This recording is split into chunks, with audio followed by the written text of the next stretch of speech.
The galaxy had seen Acrisis before.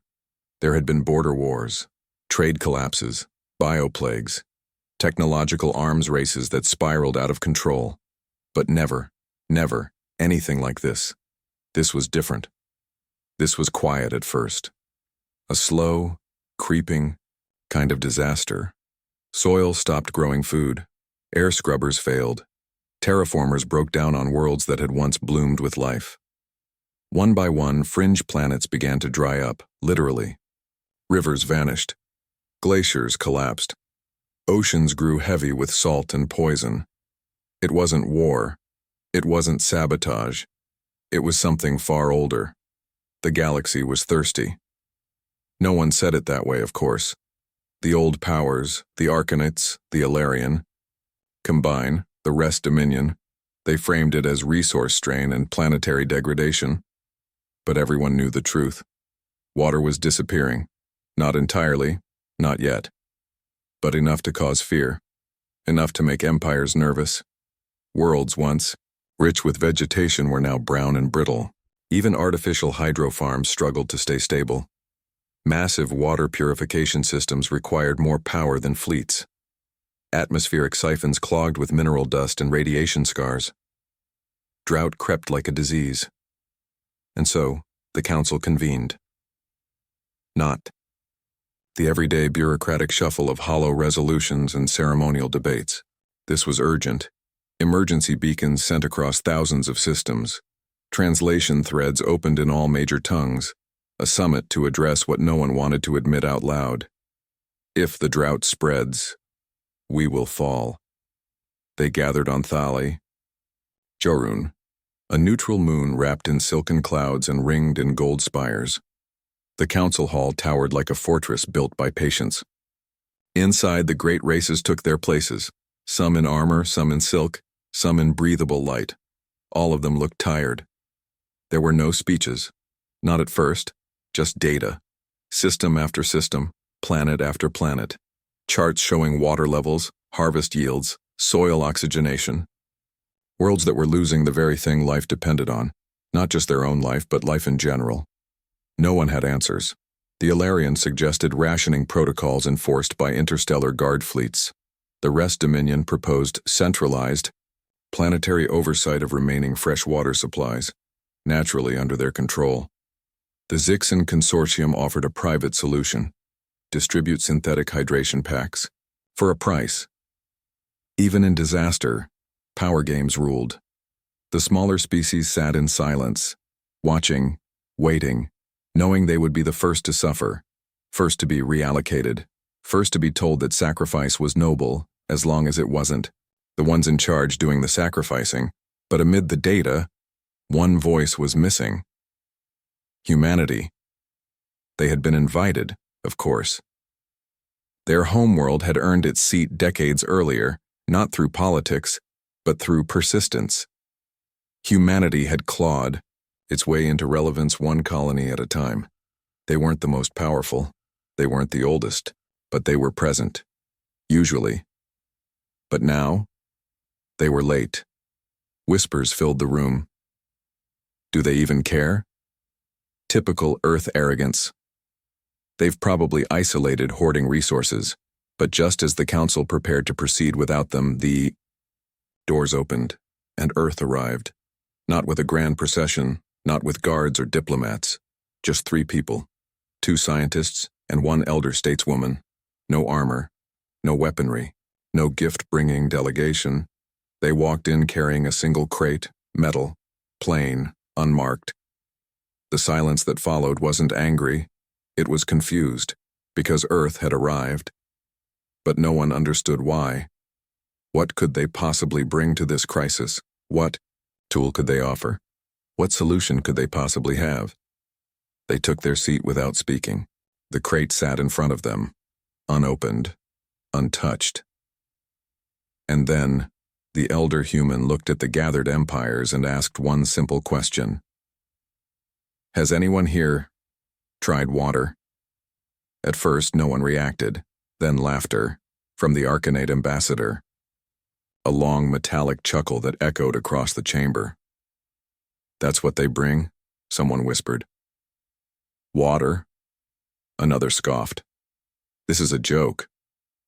But the humans didn't laugh. They simply looked around the room and waited. Because they hadn't come to speak, they'd come to show. The laughter didn't last, not because it was rude, though it was, but because it began to feel uncertain, nervous. The humans didn't flinch. They didn't shift in their seats or fire back with sharp words.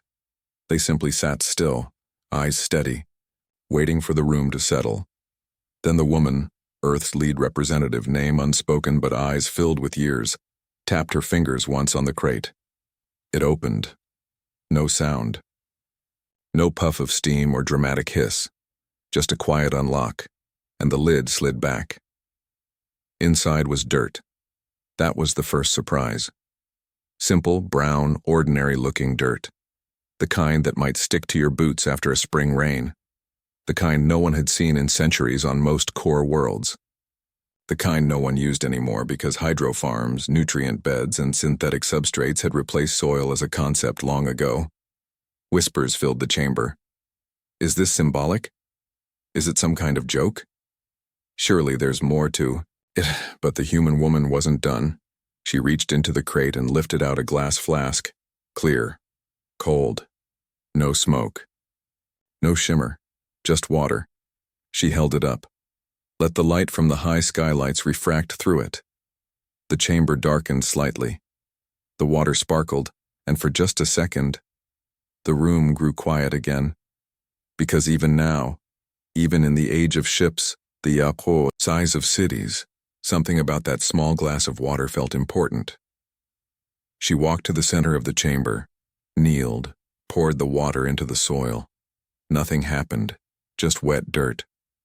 More laughter now, but more awkward. Less sure. They think we don't know what water is. Primitive theatrics. This is insulting. But the human wasn't finished. From her coat, she removed a tiny packet, sealed in faded clear film. Seeds. Real ones, not clone pods, or gene stamps, not fabricated botanical chips. Just real seeds.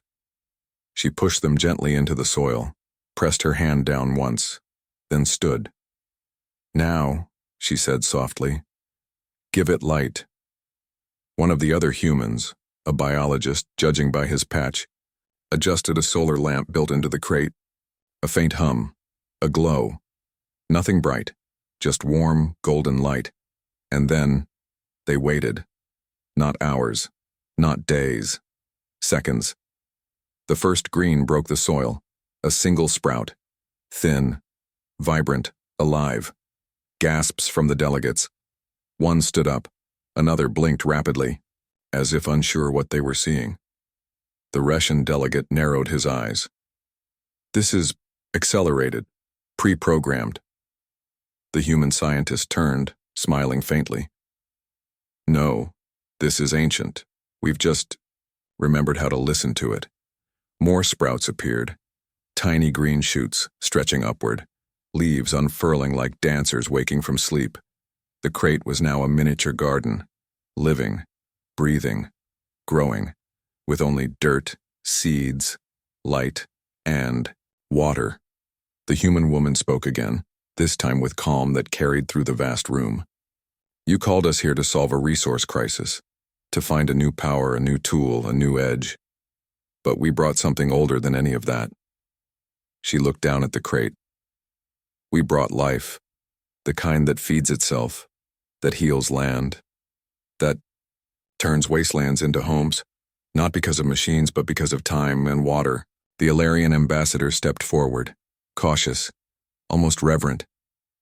He knelt beside the crate, touched the edge of a leaf, and whispered, "This was lost." The human nodded. You didn't forget water. You forgot what it could do. They didn't offer blueprints. They didn't hand over hypertech. Just this demonstration, a seed, a drop, a sprout. And suddenly, centuries of arrogance began to flicker under the weight of possibility. Because if Earth could do this in a crate, what could they do on a world? By now, the laughter had stopped, not because anyone asked it to, but because it had nowhere left to go. The delegates stood or sat in stiff, uncertain silence. Their eyes weren't on the humans anymore. They were on the crate. It was still glowing, softly under the lamp. Still growing. Small leaves. Fat little sprouts.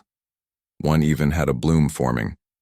A bright orange starburst of a flower, alive and eager and impossibly fast. Some species in the chamber hadn't seen a flower bloom in real time in centuries. Not a simulation, not a biosculpture. A real flower, from real soil, fed by real water. The Russian delegate, once smug, now shifted uncomfortably. His race had long replaced traditional agriculture with synthetics and biogrowth vats. Efficient, controlled, predictable, but also sterile. He couldn't remember the last time he had smelled fresh growth, and now the scent of something living, green and rich and earthy, was creeping through the hall. The humans didn't smile. They didn't gloat. They let the moment breathe, let it speak for itself. Eventually, the Alarian representative, ancient, stoic, revered, stood slowly. His voice came soft. "This is not new technology." The human woman nodded. "No." "Then why does it feel like revelation?" And that was the point. It wasn't new. It was forgotten.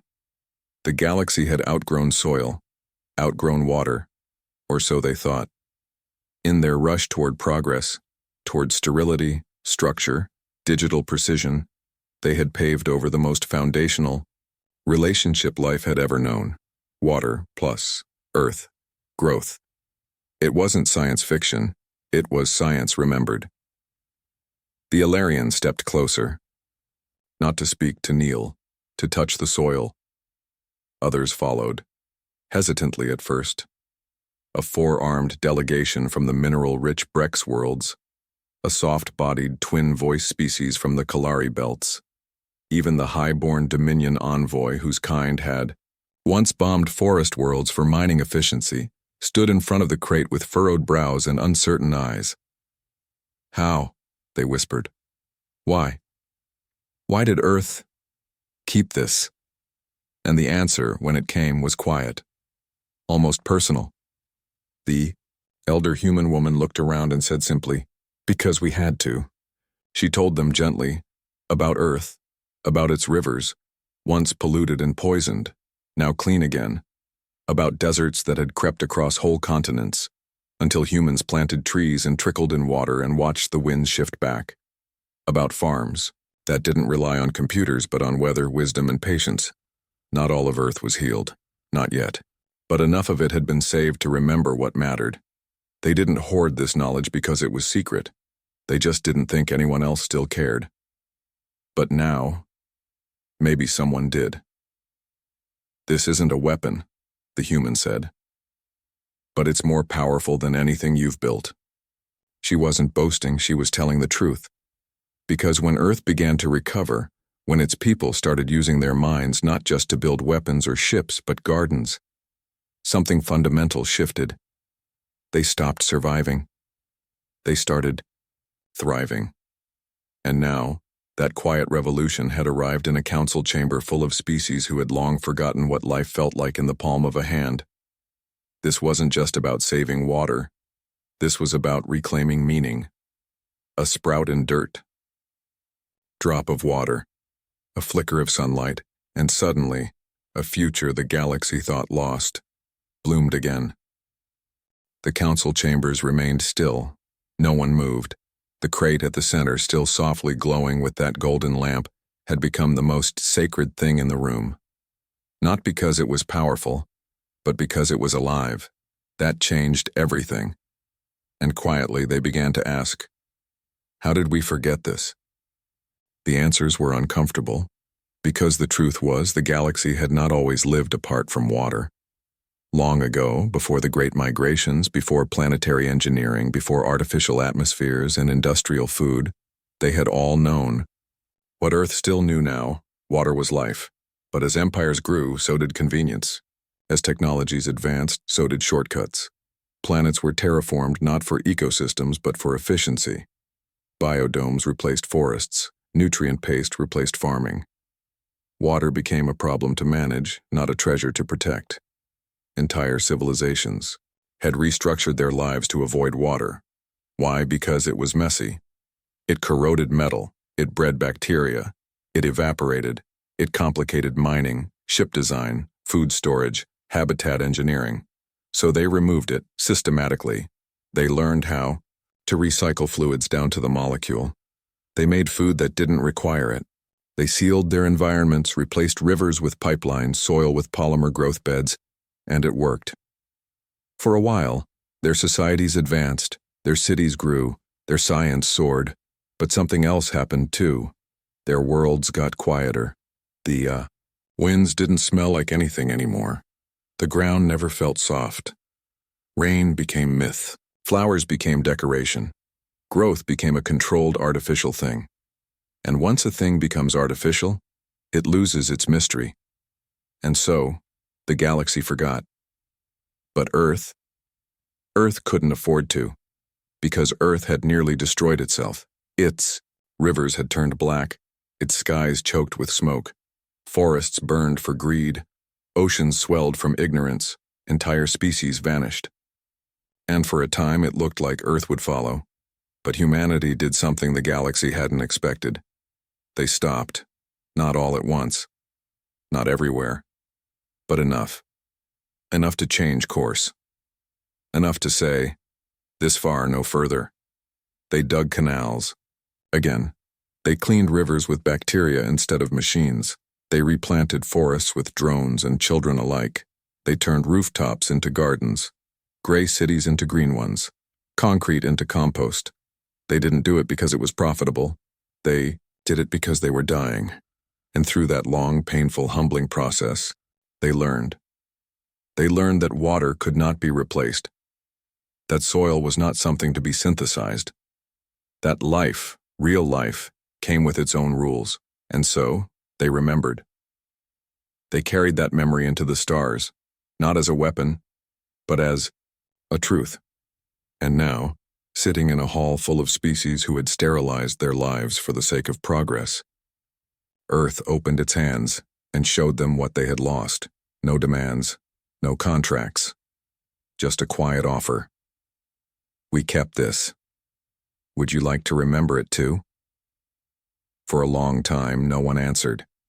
Not because they didn't want to, but because they didn't. No, how do you accept something you once called primitive? How do you kneel beside soil when you used to rule over star systems? The answer came not from the powerful, but from the forgotten. A delegate from a species whose homeworld had gone dry centuries ago. A people scattered, rootless, living in orbital, rings and trading moisture like currency, stepped forward. No title, no entourage, just a face worn by generations of drought. He knelt beside the crate, touched the sprout, and wept. Not from sadness, from recognition. Because even after all that time, something inside him still remembered what green looked like, and in that moment, the rest of the galaxy did too. It wasn't about the crate anymore. That tiny patch of green had done its work. It cracked the surface. What followed would shake the foundations, because Earth didn't just bring seeds and sentiment. They brought systems. Not systems built for domination, not fleets, not weapons, but restoration systems.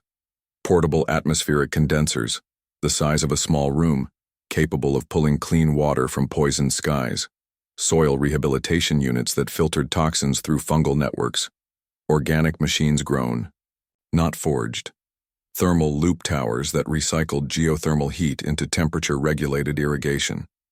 Biodiversity capsules, packed with microbes, enzymes, bacteria, mosses, all native to Earth, but all designed to begin the chain of life anywhere, and none of it was theoretical. Earth had already used these tools on their own world, not just on the surface, but beneath it, in deserts that had once swallowed cities, in regions scorched by climate collapse turned once more into green belts, on the floating platforms above flooded coastlines, where gardens now grew on rooftops instead of farmland, lost to the sea. They didn't talk about what these systems could do. They showed footage. Rolled across council walls. Real-time. Verified. A dead zone in northern Africa brought back to life in 5 years. A dried-up region of Central Asia now home to layered forest ecosystems. Arctic biodomes that grew crops using heat captured from beneath the ice.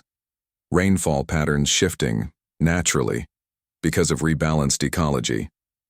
None of it was military, but all of it was power, because what Earth had brought was a weapon with no warhead, a system that couldn't destroy, but could change the shape of worlds.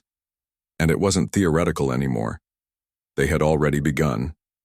While the Council had debated, Earth had quietly sent out the first wave of green teams to planets suffering worst. No fanfare, just action. On the outpost of Solari Theta, a mining moon long stripped of vegetation, a single Terran vessel landed 6 days ago. Today, there were green patches stretching 50 meters from its hull on Devaris III, a world whose last natural lake dried up a century ago. The water level had returned. 2 meters. Enough for fish, enough for life, and they hadn't asked permission, because they didn't need to. They had remembered something the galaxy had forgotten. Power doesn't have to take. It can give. And giving. That was contagious. The systems weren't proprietary. They were open source. Earth released every detail, every schematic, every microbe genome, every model, freely. No cost, no licensing, no embedded control. The Council scrambled. They couldn't understand. Why give it all away? The Ilarian ambassador asked aloud. You know this will disrupt everything. Markets, borders, trade lanes. The human woman nodded. Yes, that's the point. There was no arrogance in her voice, just relief, because for too long Earth had been preparing for a war that might never come. And now, they had found something better to fight for. Not control, but renewal. They didn't bring empires to their knees. They brought worlds to their feet. And in a galaxy starving for stability, that kind of gift was more dangerous than any weapon ever built. Because it didn't demand surrender. It made people hope, and hope, real, grounded, living hope, is unstoppable. It started small, one world, then another, then another. Outposts, once destined for decommission, were suddenly thriving, not from mining, not from manufacturing, but from growing. It confused the Dominions, scared them even, because their control had always relied on scarcity. They held power not by helping people live, but by controlling who barely could. They'd ration water. They'd gate technology. They'd offer just enough to survive, but never to grow. Because when people grow, they get ideas. And now, across star maps long painted in red and black, green was blooming. Literally. Some thought it was a new human tactic. A long con. Surely they wanted something in return. No species gives this much without a price. And yet, Earth asked for nothing. No territory, no trade agreements, no allegiance. They simply landed, got to work, and left behind something no empire could erase. Living proof that the galaxy could heal. For the rest Dominion, this was a threat. They called emergency councils of their own. They proposed legislation to restrict the spread of ungoverned biosystems. They warned of ecological instability and technological anarchy. But their own citizens didn't listen, because when you've lived your entire life under gray skies and processed air, and then suddenly a patch of real grass grows beneath your feet, you stop caring what the government calls it. People began collecting Terran soil like it was gold. A single drop of Earth's water was said to cure fatigue faster than any stims. Of course, that wasn't true. What cured them wasn't chemical. It was hope. The old powers saw their systems buckling, not from rebellion, but from abandonment. Populations weren't rising up in revolt. They were simply leaving, quietly, finding places where Earth's green systems had been installed, where the air was clean, where the crops were fresh, where there was something they hadn't felt in generations. a future. And as those numbers grew, the empires couldn't keep up. They tried to regulate it, tried to criminalize it. But how do you outlaw a seed? How do you arrest sunlight? How do you threaten someone who has nothing left to lose and has just found a reason not to give up? They couldn't. They were losing control. Not to war, but to humidity, to moisture in the air where there had only ever been dryness, to trees that no longer needed council approval to grow, to laughter on planets once silent with fear. And through it all, Earth remained calm. They sent more teams, more kits, more open knowledge. They weren't creating colonies, they were creating conditions, and conditions spread. Faster than politics, faster than fear, faster than force. The day the Alarian homeworld held its first natural rain in 400 years, people didn't cheer. They cried, not from sadness, from remembering that they used to live like this, before they were told that growth had to be managed, that water had to be priced, that life had to be traded for power. And now? Now they saw another way, and it had come not from empires, not from conquerors, but from a people who had nearly destroyed their own world, and then rebuilt it from the ground up, literally, with hands, with dirt, with water. And the galaxy trembled, not from fear, but from possibility. It wasn't that long ago that Earth had been a footnote, the youngest among the council races, late to space, clumsy in politics, too emotional, too improvised, too eager. Other species watched humans with amusement. They were unpredictable, loud. They built things too quickly and broke them just as fast. Their ships were inelegant, their colonies messy. But now it was Earth's name whispered across border outposts. It was Terran green pods that became the most sought-after black market items, not for profit, but because they worked. It was Terran irrigation drones people waited in line for, not weapons, not AI, not tech, but drones that carried little tubes of mist and soil analyzers and the seeds of rebirth. And more than that, it was trust. The moment that changed everything happened on a world called Ivara 9, an old industrial planet, long stripped for minerals, declared ecologically dead 50 years ago. The Dominion had marked it for waste disposal. The Council had struck it from star charts entirely, but a group of Terran volunteers landed anyway. They brought 10 crates, no guards, no government backing, just soil and water. They set up within a crater, planted trees. Waited, and something grew. Fast forward 18 months. Satellite images showed a green bloom expanding from the center of that crater, trees tall enough to cast shadows on the ruined buildings, streams cutting paths through cracked concrete, oxygen levels rising, birds returning, not Earth birds, new birds, Ivaran birds, ones no one had seen in generations. No one had asked Earth to do it, no one had paid them, but now, that planet, the one no one had wanted, had a nickname in the outer colonies, the place where life restarted. And when the Council asked how they did it, Earth said the same thing they'd said in the beginning. Water and patience.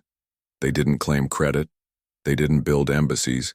They just kept doing the work. And little by little, planet by planet, people began to believe in them. Because Earth hadn't risen through power. They rose through consistency, and in a galaxy full of empires built on control, Earth's quiet persistence became its own kind of gravity, a different sort of strength, not force, but faith.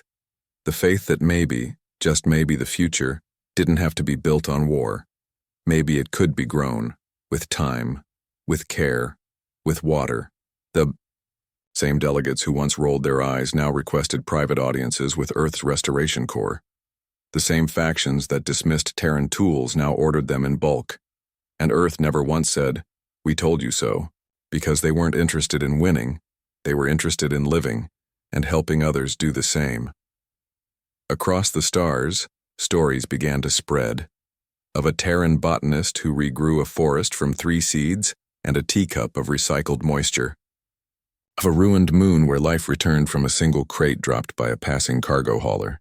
Of a species thought extinct found living in a rewilded Terran ecosystem on a border world. These weren't miracles. They were memories, made real again through effort and water. And Earth, once laughed at, now stood at the center of something far larger than any one system, a return to balance. They didn't do it with guns, they did it with gardens. And the galaxy? The galaxy finally understood. It hadn't needed another empire. It had needed a lifeline. And Earth had extended one. Without asking anything in return. They didn't build monuments to Earth. There were no parades, no towering statues of Terran figures planted on alien soil, no galactic holidays bearing the names of Earth's leaders. But there were trees, and rivers, and gardens blooming in the cracks of long-dead cities. And in those places people remembered, not in loud celebration, but in the hush of morning dew, in the smell of soil, in the laughter of children who no longer coughed from dust. Across 1,000 worlds, from frostbit moons to scorched planets once written off as lifeless, something had changed. The galaxy had healed. Not all at once. Not completely, but enough to matter.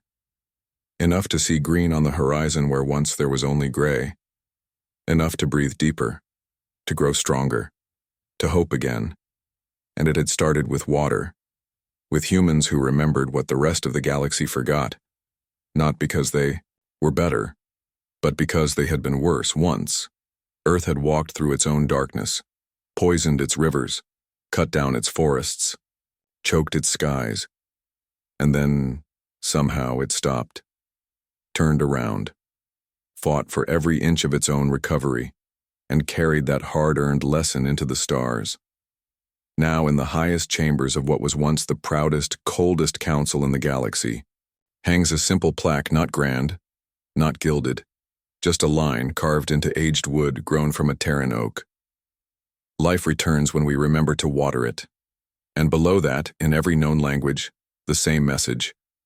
We do not forget the ones who helped us grow. Earth never called itself a savior.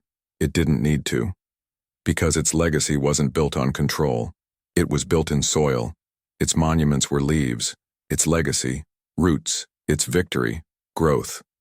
The greatest power in the galaxy turned out not to be a superweapon or a fleet or some hypertech breakthrough. It was a drop of water, and the will to use it well.